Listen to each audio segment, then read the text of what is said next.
What's going on, everybody? Welcome back to another round or speed round of fixing that needs to be fixed. Today we're going to be changing the rear brake pads on this Lexus RC300. It's a very quick and easy process, and I'm going to show you guys how to do that. Stay tuned. So you're going to want to make sure that before you start any of this, one, that your vehicle is jacked up on stands safely, wheels chocked, but you also want to remove your brake fluid cap. That's just going to allow that when you compress your brake fluid or your caliper, it'll allow the air to come out. So I've laid out everything that you're going to need. All you're going to need is your 21 millimeter to remove your lug nuts.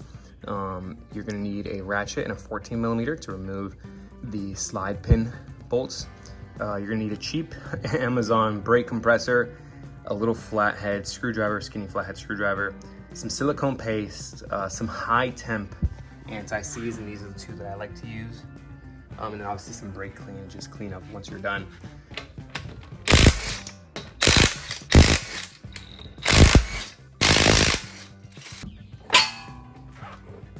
Okay, we're gonna roll our tire off to the side.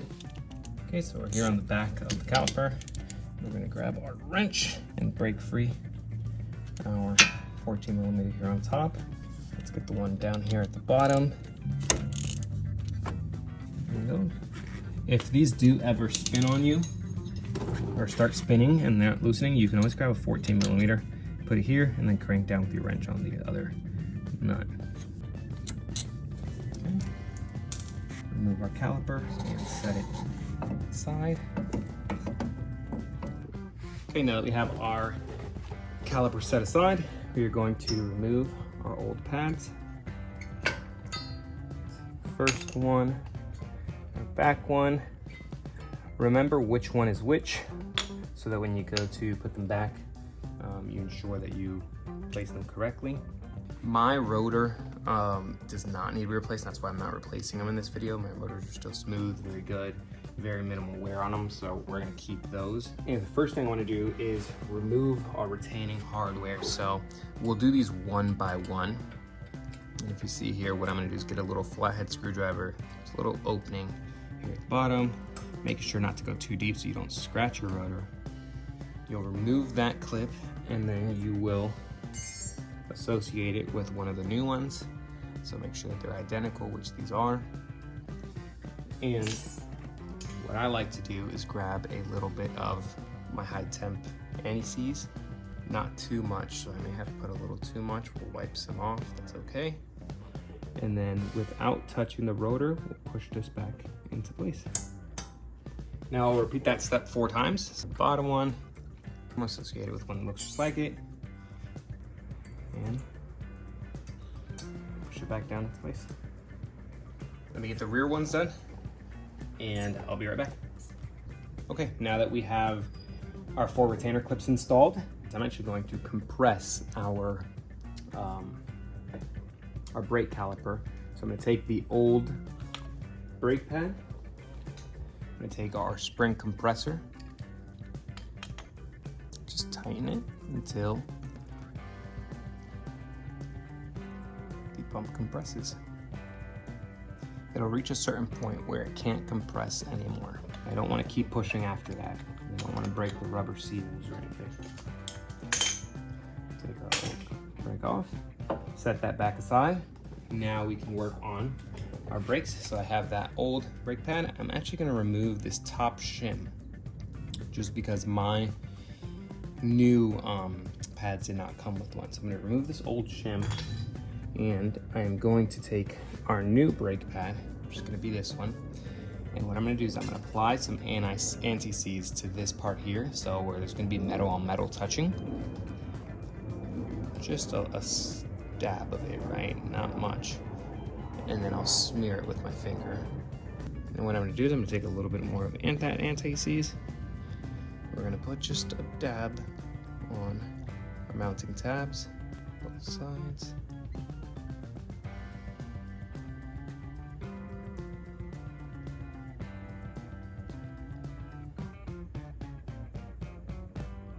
Okay, we grab our base plate from our old pad. We're going to line it up, okay? And then our squealer on our old brake pad was on the bottom here. Well, technically, when you flip it, it's going to be the top, but on the bottom now here. So we're going to grab our new squealer and install it just as the old one was installed. Now what we're going to do is put the orientation correctly, and we will slide it on the back. I'll show you guys on the front what I find to be the easiest method to do this. But in the back, it's very difficult to get back there and show you guys. So just give me a second till I get to the front and I'll show you guys how I put this with these springs, or with these loaded springs here. Okay, so we are working on the front one now. The front one's a lot easier. So we have our old pad and our new pad. What we're gonna do is we're gonna put the squealer on the top, and then we'll put a little bit of anti-seize on this surface here and on our ends, just like the rear one. So we'll grab some anti-seize, go there, a little dab there, a little dab there. Making sure not to touch the actual brake pad itself. Perfect. Our squealer is always going to be on the top, so we'll grab our squealer, make sure it's facing the correct way.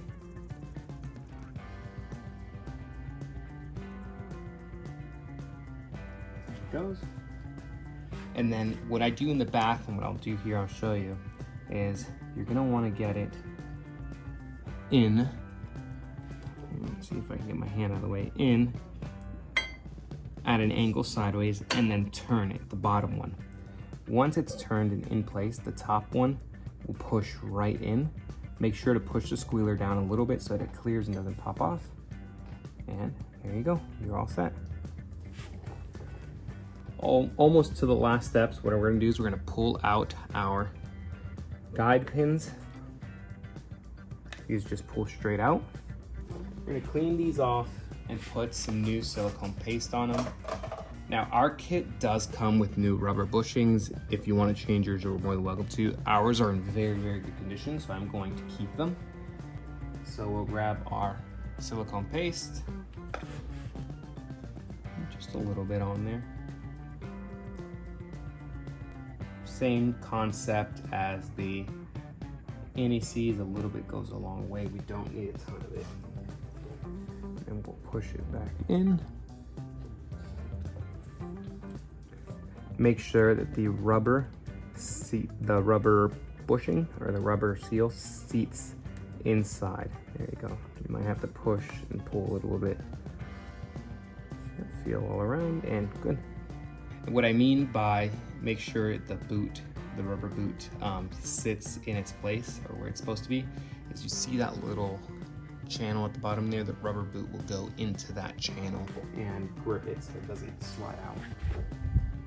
Perfect, rubber boot sealed all the way in. Alrighty, we're ready to put our caliper back on. Take our caliper, push in our guide pins. Perfect. Grab our 14mm bolts that we removed at the beginning.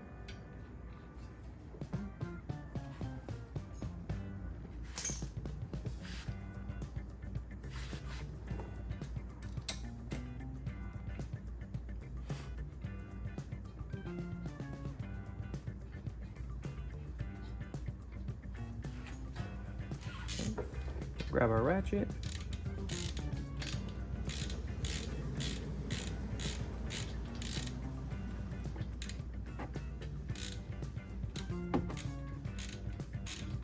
Now in my case, I have my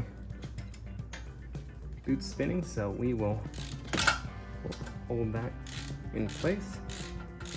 And then we'll do the same thing on the bottom.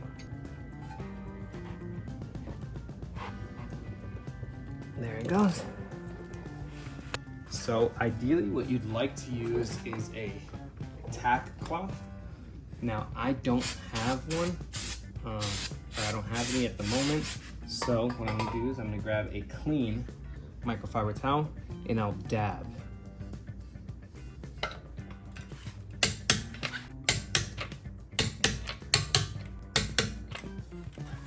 Now, before you drive off, something I don't see spoken about often is you want to make sure that you come into your car and press your brake pedal. Beep the Crocs. Just a few times until you get nice firm push. That's just going to get the calipers that we compressed in the back to push up against the brake rotor. Once you've finished up pressing your brake pedal, making sure it is firm, and come in here, put on your brake fluid cap, make sure it's seated nice, and close up your hood, and you're ready to go. Okay, so we've gone ahead and changed the rear brake pads here in our Lexus. Overall, it was a very easy, simple process. It took about 32 minutes with recording and all for both sides. So definitely something that anyone can take on and do themselves with just a handful of tools. If this is a video that you enjoyed and you found helpful and something that you're able to take on yourself, please remember to comment, like, share, and subscribe. It helps us put out great videos for you all. And I will see you guys on the next lesson. Bye.